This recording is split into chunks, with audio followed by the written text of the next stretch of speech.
And there we go. Guys, I'm drinking my remedy for my voice, man. Guys, namaste. God bless. How are all of you?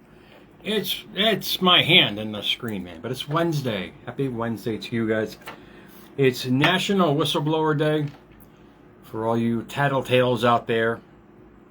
And once you get through getting like beaten up or put in prison, then you're going to have cheesecake because it's National Cheesecake. Cheesecake actually came from ancient Greece. Isn't that crazy? They used to feed it to athletes, man.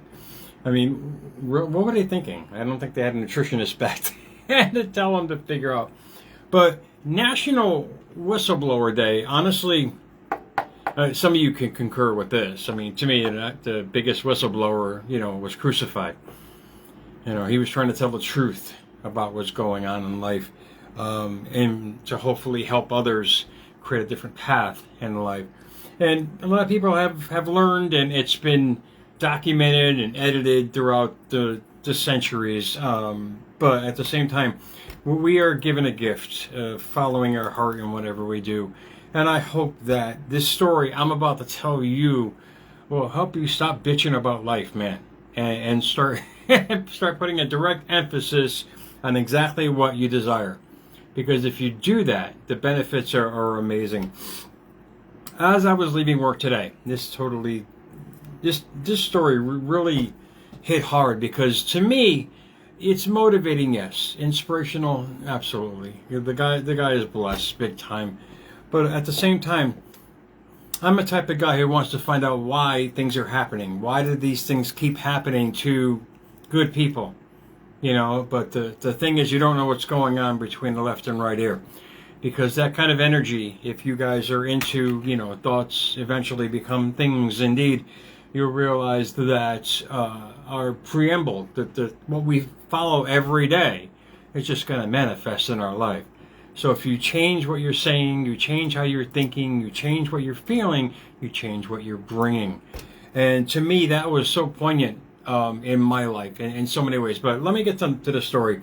As I was leaving work today, I saw an old coworker. He was not a coworker. He's still employed at the company, but was gone for a while.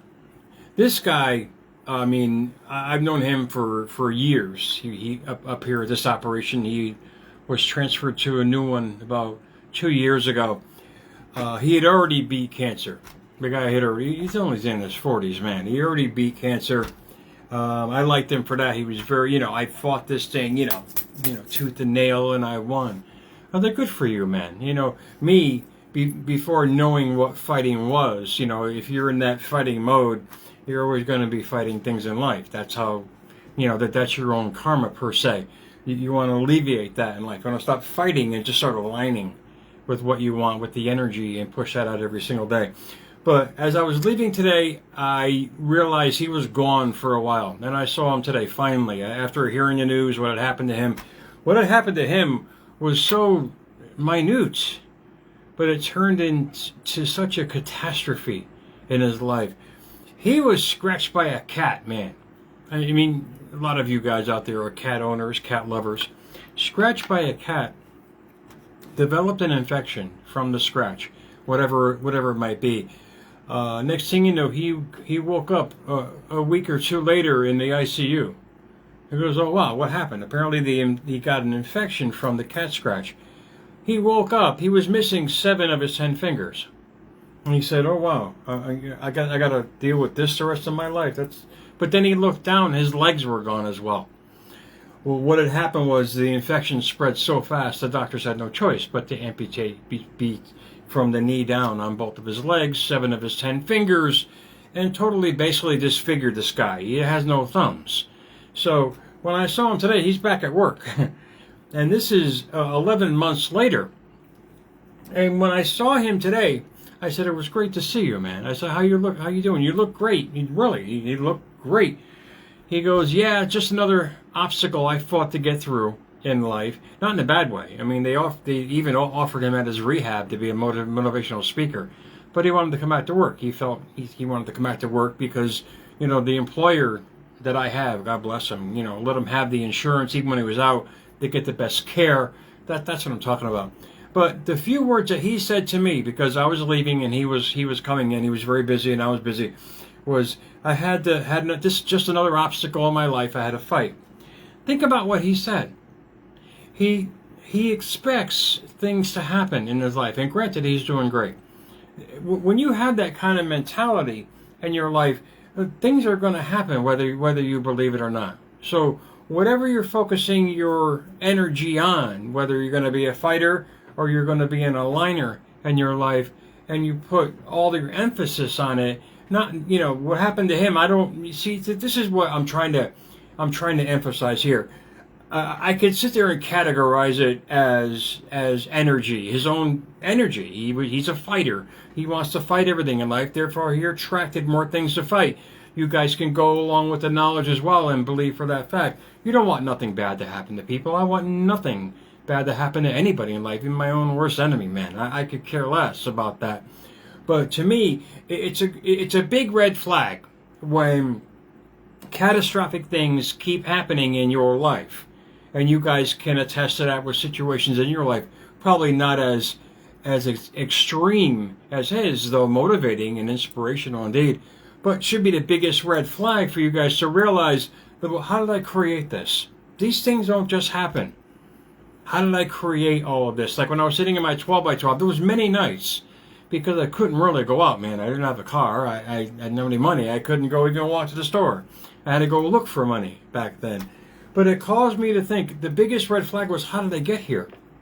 And this was in my infancy of transformation, understanding the science behind it.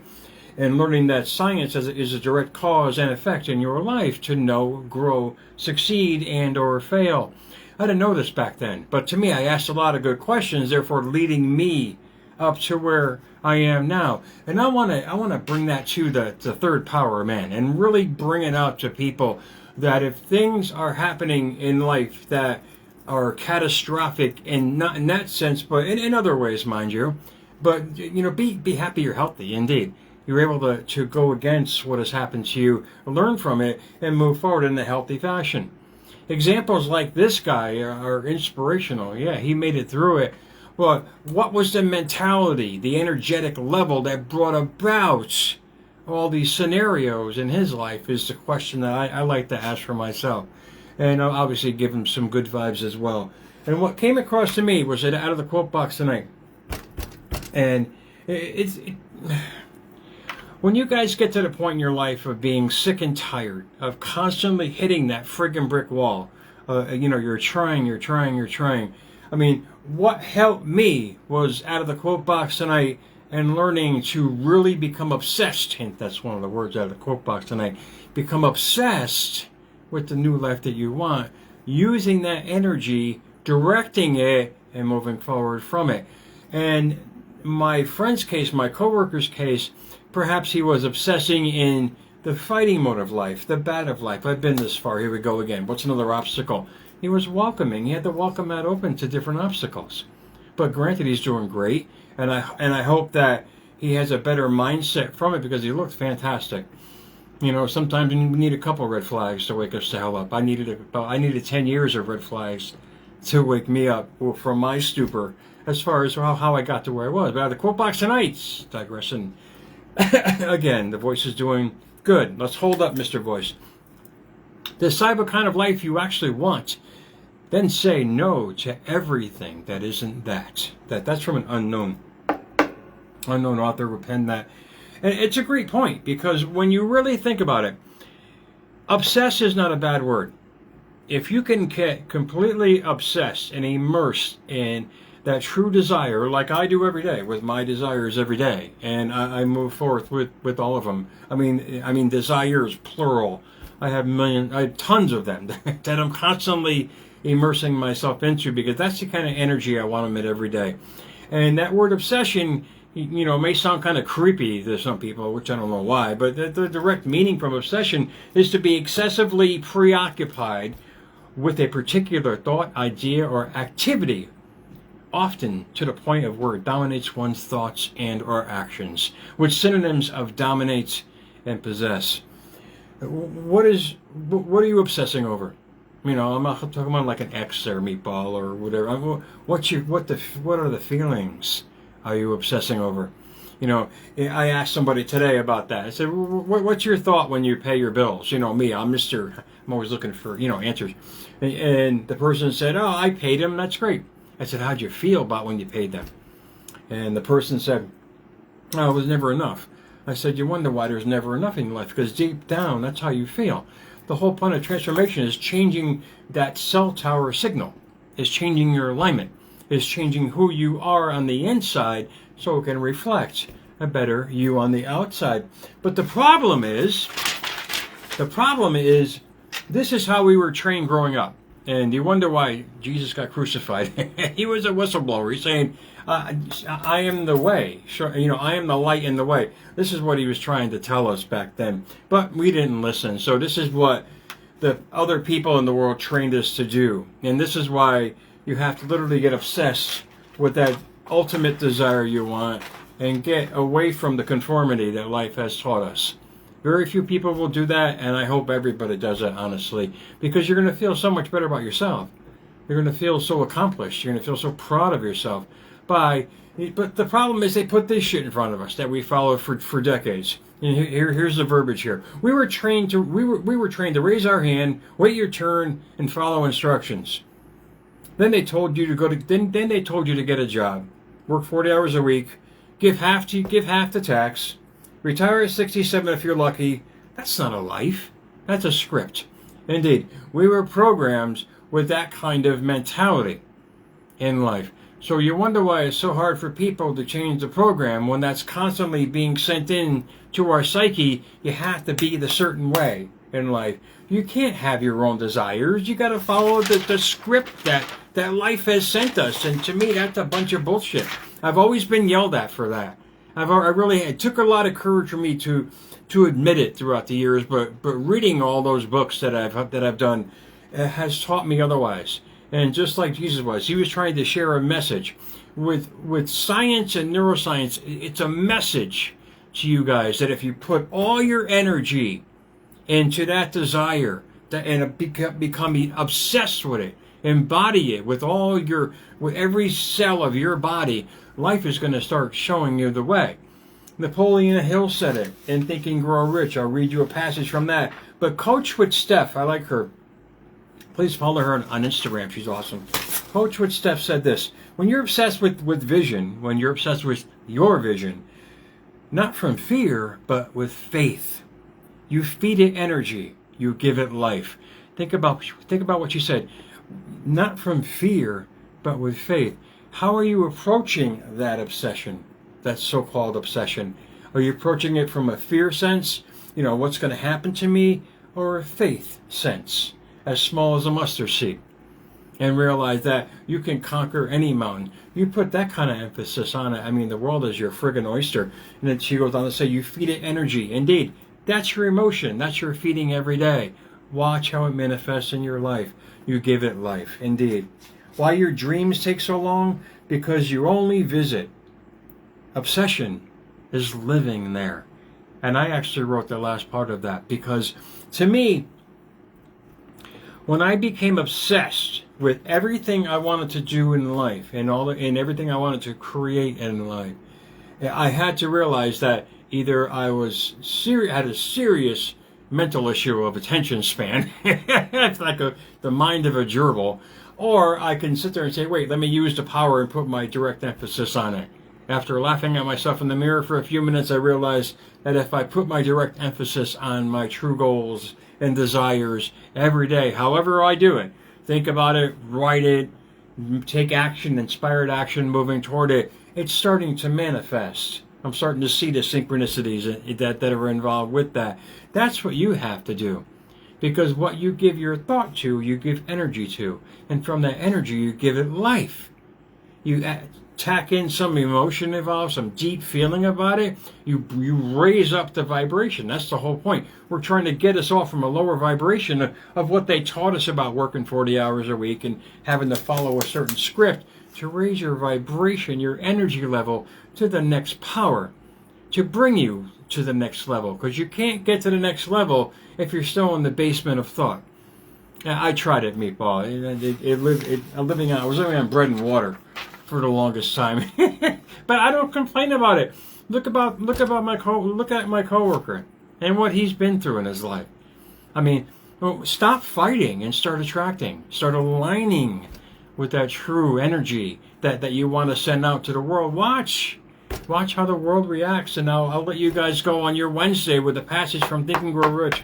Napoleon Hill articulated perfectly how obsession is the key focus of your life. And if you know what you want, decide what kind of life you actually want, out of the quote box tonight, then say no to everything that isn't that.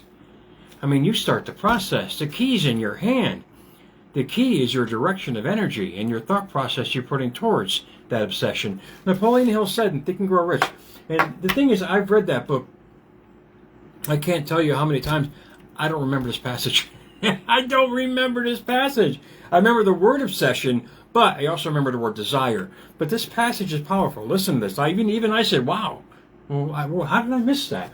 He said, obsession, specifically a burning desire, is presented as a crucial element for achieving success. It's not just about wishing or hoping, but rather having an all-consuming desire that fuels your actions and or thoughts. And it closes that quote, the focus of your life. Direct emphasis on that passion or that desire is going to bring that passion and or desire. But the question lies is, then say no to everything that isn't that. What kind of distractions are hindering your progress? What kind of distractions are hindering the love of your life, or hindering your the financial freedom that you want, or the ultimate job, or occupation or vocation you want to have? What's hindering that? These are the questions you got to ask yourself. I asked myself these questions years ago. I didn't have a choice, man. I had nowhere to go. It's like being locked up in a prison. You couldn't go out to eat. You couldn't drive because the car got taken away. You had to sit there and face what was going on. It was the best friggin' lesson for me. It took a long friggin' time, but that's okay. I learned a lot from it, believe me, and moved forward from that. But it's stories like the ones in the beginning, like I said. What was this soul obsessing about? Was he obsessing about more obstacles? I mean, this guy lost his limbs, his digits, and was back to work in 11 months. I mean, talk about determination. Imagine if he flipped a coin about that, knowing that he has another chance, man. You don't have to worry about what happened. Just move forward with your life, but change your thought process and watch how you change things. And hopefully he gets the message for himself. Hopefully he understands that indeed we are our own karma. We are our own self-fulfilling prophecy. You guys can believe it. I get it. I mean, but you got to realize our belief system was trained by somebody else. The religions and cultures and isms and everything out there is trained us to believe like somebody else. And when you get to that point, when you start really articulating your own desires, beliefs, and put a direct emphasis on it, obsessive passion about what you want, you're gonna realize where you're going. So hopefully this inspired you guys to really understand the true power that we have, and realize that all you have to do is amplify that obsession, that burning desire, as Napoleon Hill said, to the next power. And from there, life is going to start showing you opportunities to match that. Well, law of attraction in action. So guys, America's Mentor _radio on Instagram, at America's Mentor on X, the ad horn of politics. I know that kind of bullshit. I got to grab some honey from my voice, man, guys. But hashtag America's Mentor on YouTube. Enjoy your Wednesday. Stay cool. It's almost over, but then fall comes and you'll start bitching that's going to start getting cold. So enjoy the day right now, meatball. I'll talk to you guys soon, guys. Have a great night.